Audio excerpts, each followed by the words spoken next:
Paris, 1858.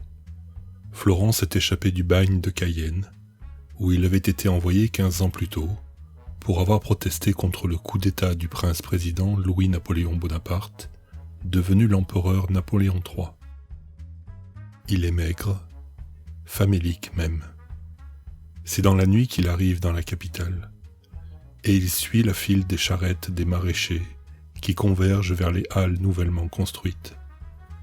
Non loin, son demi-frère Quenu tient une charcuterie avec sa femme. Il compte se réfugier chez lui. C'est donc au pas lent des animaux de trait que Florent se dirige vers le lieu où s'entassent les nourritures qui vont alimenter les Parisiens, le ventre de Paris. Quenu accueille Florent et lui offre un logement attenant à sa grande charcuterie. À la caisse du commerce trône sa femme, Lisa. Elle est belle, grasse. On voit qu'elle ne connaît pas la faim. D'ailleurs, les halles grouillent de ces gens gras. On y vend viande et poissons, fromage de partout et légumes de toute espèce, et même des millions de fleurs coupées, de la rose splendide à la violette délicate. Ces gens gras tiennent les commerces et règnent sur les halles. Ils sont installés et soutiennent à voix haute l'Empire et l'Empereur. Un bien brave homme selon eux qui protège les honnêtes gens. D'ailleurs, le commerce ne s'est jamais si bien porté que depuis qu'il est aux affaires. Alors un maigrichon comme Florent n'inspire pas confiance. Au contraire. Qui est-il exactement? Quenu a beau s'en porter garant, Lisa ne l'aime guère.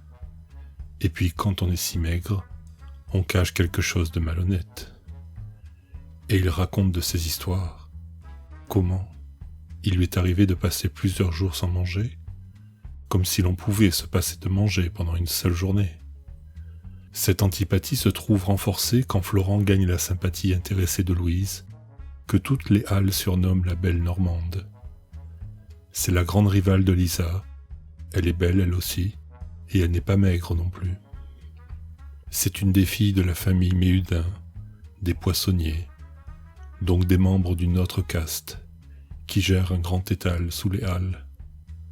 Louise va se servir du faible et doux Florent pour agacer, voire provoquer sa rivale charcutière, majestueuse derrière la caisse de sa boutique.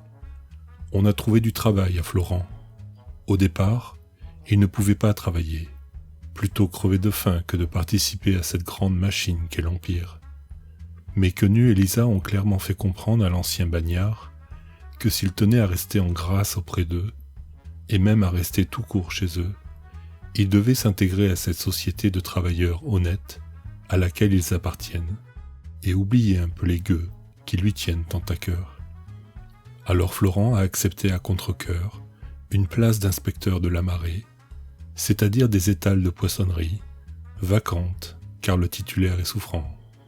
Il n'est pas bien efficace, le pauvre garçon. Il n'a aucune autorité, et les poissonnières menées par les Méhudin se moquent ouvertement de lui. En outre, quand l'honnête garçon apprend que l'inspecteur dont il occupe le poste n'a plus de revenus, il lui donne le montant de ce qu'il gagne.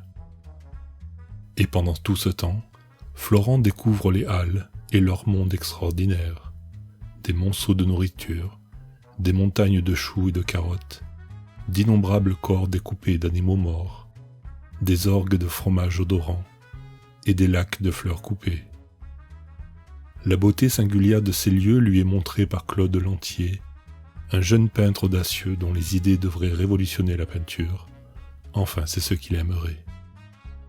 C'est un cousin de Lisa Quenu, et c'est lui qui éclaire les halles à Florent et au lecteur sous un jour nouveau. Il montre à Florent leur beauté brute, cette beauté issue des architectures industrielles nouvelles, mêlée à la nourriture ancestrale. C'est un personnage, ce Claude, sûrement promis à un brillant avenir. Florent ne peut pas éviter de faire de la politique. Bien vite, il s'acoquine avec quelques inoffensifs exaltés qui eux aussi veulent renverser l'Empire. Ils se réunissent dans un café et élaborent des plans compliqués pour renverser le régime. Ils en viennent tout de même à élaborer un complot assez structuré, et ils comptent bien le mettre en action. Dans l'ombre, ils préparent leur grand jour. Mais les halles sont un monde de ragots où tout le monde parle sur tout le monde. On ne peut garder un secret dans cet univers, et bientôt on chuchote que le surveillant de la marée fait de la politique. Avant, on disait de lui que c'était un coureur de jupons. Rien n'est plus faux, mais on l'a cru, car c'est drôle. La Révolution, en revanche, voilà qui n'est pas drôle du tout pour ces gens installés. Les murmures de ces histoires sont venus aux oreilles de Lisa, qui imagine déjà les hordes amaigries menées par Florent déferler sur sa boutique et voler les saucisses à l'étalage. Elle se décide à aller dénoncer le jeune homme à la police et se rend à la préfecture, où elle fait son devoir de loyal sujet de l'Empire.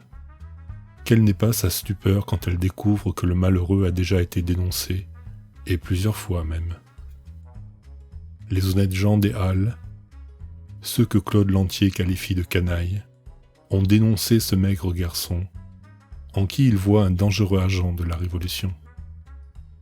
De toute façon, la police de l'Empire s'est bien informée, et les autorités suivaient le parcours du jeune homme depuis son retour de Cayenne. Elle attendait seulement que le fruit soit mûr, et les conjurés avançaient dans leur complot, d'une telle sorte que les preuves amassées soient suffisantes pour envoyer tout ce joli monde au bagne de Cayenne par le prochain navire. Et c'est ce qui arrive. Les conjugués sont arrêtés, rapidement jugés et condamnés. Florent repart pour Cayenne et son bagne. Tout est rentré dans l'ordre. Lisa trône paisiblement derrière la caisse de la charcuterie. Elle regarde grandir sa fille Pauline et son mari Quenu fourrer les andouillettes. La belle Normande règne sur la marée. Les charrettes convergent chaque matin vers le ventre de Paris. Les gras demeurent gras, les maigres ne mangent pas. Et Claude Lantier observe, dessine et peint.